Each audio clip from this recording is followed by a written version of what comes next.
রাধে রাধে বন্ধুরা, তোমরা কেমন আছো? আমি বেশ ভালোই আছি।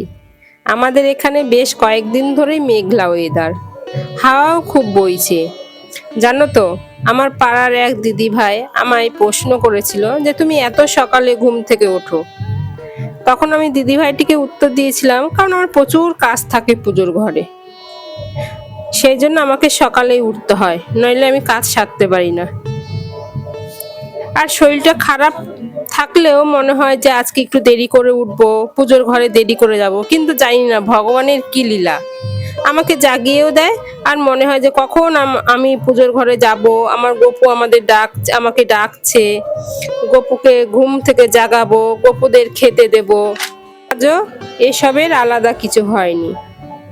সকালে চলে এসেছি ঠাকুর ঘরে, ঠাকুর ঘরের কাজ করে তারপর গোপুসোনাদের জাগিয়ে গোপুসোনাদের ভোগ দিয়ে দিয়েছি। এখন আবার ঘরের কাজ সেরে চলে এসেছি দুপুরের পূজা করতে।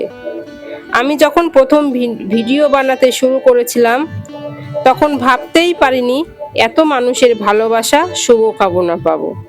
তোমরা অনেকেই আমাকে কমেন্টের মাধ্যমে আবার মেসেঞ্জারেও অনেক ভালোবাসা জানিয়েছো। তাদের মধ্যে বিদিশা নামে এক বুনু আমাকে বলেছিল, সব ঠাকুরদের কি বিস্কিট দেওয়া যায়? না গো বোন, সব ঠাকুরদেরকে বিস্কিট দেওয়া যায় না। লাড্ডু সোনাকেই আমরা ছোট বাচ্চার মতো দেখি, তাই স্নেহ করে বিস্কুটটা ভোগ নিবেদন করি। তবে অন্য দেবদেবীর ক্ষেত্রে শাস্ত্রসম্মত ভোগ দেওয়াটাই উচিত।